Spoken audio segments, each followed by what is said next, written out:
स्वागत है आपका नवोदय टाइम्स पंजाब केसरी में। मैं हूं दीक्षा शर्मा। देश प्रदेश की तमाम खबरों के साथ हम आपके समक्ष आ चुके हैं। शुरुआत मौसम से करना चाहेंगे। बीते 2 दिनों से दिल्ली एनसीआर में भी रुक रुक कर बारिश हो रही है, जिस वजह से गर्मी से जरूर दिल्ली एनसीआर में राहत मिली है, लेकिन वहीं कुछ राज्यों में ये बारिश आफत भी बन गई है। पश्चिम भारत में भारी बारिश को लेकर अलर्ट जारी किया गया है। आने वाले दिनों में सिलसिला भारी बारिश का पश्चिम भारत में इसी तरह से जारी रहने वाला है। तमिलनाडु, केरल, सिक्किम, पुडुचेरी, अंडमान निकोबार आइलैंड्स में खास तौर पर भारी वर्षा को लेकर अलर्ट जारी हुआ है और मूसलाधार ये बारिश होने वाली है। बिल्कुल इसका असर मध्य भारत में भी नजर आएगा। उत्तर भारत के भी कई राज्यों में बारिश और बिजली गरजने को लेकर यहां अलर्ट जारी किया गया है। हालांकि पहाड़ी राज्यों की बात करें तो वहां बारिश के साथ ओलावृष्टि भी हो रही है, जिस वजह से किसान परेशान हैं कि कहीं उनकी फसलें तबाह ना हो जाए। आईएमडी की ओर से ये जानकारी दी गई है कि अब मॉनसून ने दस्तक दे दी है पश्चिम भारत में, तो पूरे देश भर में ही बारिश का ये सिलसिला बना रहेगा। दिल्ली एनसीआर में भले ही रुक रुक कर बारिश हो रही हो, लेकिन आंधी तूफान आने की वजह से कुछ जगहों पर पिछले दिनों में नुकसान भी हुए हैं, जैसे कि पेड़ टूटना, बिजली की तारें गिरना। हालांकि अभी नुकसान कम है, लेकिन आने वाले दिनों में यदि बारिश बढ़ती है तो फिर से एक दफा वो स्थिति हो सकती है जहां जल भराव की समस्या का सामना लोगों को करना पड़ता है। जुलाई के मध्य तक पूरी तरह से मॉनसून देश में दस्तक दे देगा, यानी कि हर राज्य में तेज बारिश, आंधी तूफान का सिलसिला जारी रहेगा। ये आईएमडी की ओर से पहले ही चेता दिया गया है। लेकिन अच्छी बात यह है कि दिल्ली एनसीआर में गर्मी से जरूर राहत मिली है।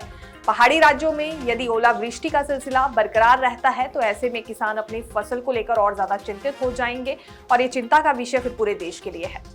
नोएडा में जेवर अंतर्राष्ट्रीय हवाई अड्डे पर उड़ानों की शुरुआत आज से हो गई है। केंद्रीय मंत्री राम मोहन नायडू इसकी शुरुआत करने के लिए वहां पर पहुंचे थे।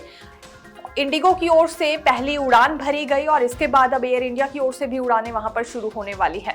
नोएडा अंतर्राष्ट्रीय हवाई अड्डे ने सोमवार से हवाई अड्डे पर उड़ान परिचालन की शुरुआत करने की घोषणा कर दी थी। इससे राष्ट्रीय राजधानी क्षेत्र और उत्तर भारत में यात्रियों, एयरलाइंस और कार्गो परिचालन के लिए एक नया द्वार खुल चुका है।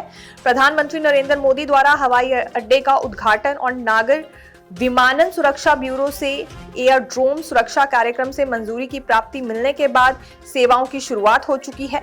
नोएडा अंतर्राष्ट्रीय हवाई अड्डे से इंडिगो एयरलाइन ने अपनी पहली उड़ान संचालित की। यह उड़ान यात्री सेवाओं की शुरुआत को दर्शाती है। इसके बाद अकासा एयर और एयर इंडिया एक्सप्रेस अपनी उड़ानों का परिचालन करेगी। केंद्रीय नागर विमानन मंत्री राम मोहन नायडू ने इसका उद्घाटन किया और पहली कमर्शियल इंडिगो फ्लाइट लखनऊ से एयरपोर्ट पर उतरी।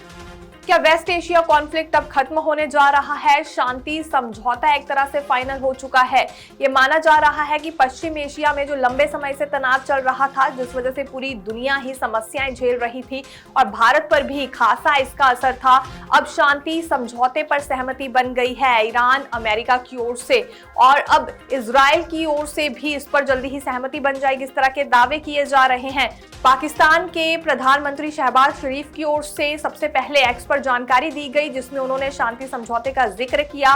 ठीक इसके बाद डोनाल्ड ट्रंप ने भी जिक्र किया है और उनका ये मानना है कि अब शांति समझौते पर चर्चा हो रही है। 19 जून को स्विट्जरलैंड में ये बैठक बुलाई गई है, जिसमें इन देशों के नेतृत्व पहुंचने वाले हैं और हस्ताक्षर किए जाएंगे शांति समझौते पर। वहीं ईरान की ओर से भी वो सभी शर्तें फिर गिनवाई गई हैं जिनका जिक्र शांति समझौते पर किया गया है। खास तौर पर हॉर्मुज को इसमें मुख्य धारा पर रखा गया है। अमेरिकी राष्ट्रपति डोनाल्ड ट्रंप ने दावा किया है कि इस्लामिक गणराज्य ईरान के साथ समझौता पूरी तरह संपन्न हो चुका है।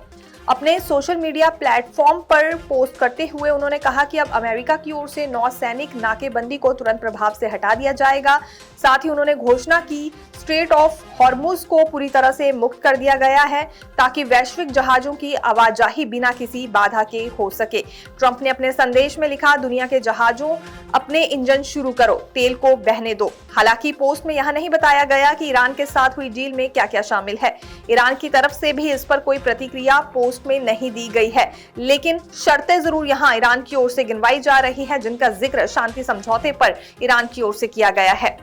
पीएम मोदी आज स्लोवाकिया दौरे पर हैं और यहां ये निमंत्रण पर खास तौर पर गए थे रॉबर्ट फिगो के।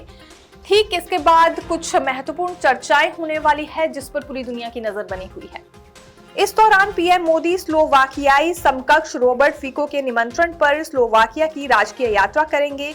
1993 में स्वतंत्रता प्राप्त करने के बाद किसी भारतीय प्रधानमंत्री की यह स्लोवाकिया की पहली यात्रा होगी। इस यात्रा के दौरान प्रधानमंत्री मोदी और रॉबर्ट फिको के बीच वार्ता होगी और सहयोग के नए क्षेत्रों की संभावनाओं पर चर्चा की जाएगी। प्रधानमंत्री मोदी स्लोवाकिया के राष्ट्रपति पीटर पेलेग्रिनी से भी मुलाकात करेंगे। पल पल की अपडेट जानने के लिए देखते रहिए नवोदय टाइम्स पंजाब केसरी। मैं दीक्षा शर्मा, धन्यवाद।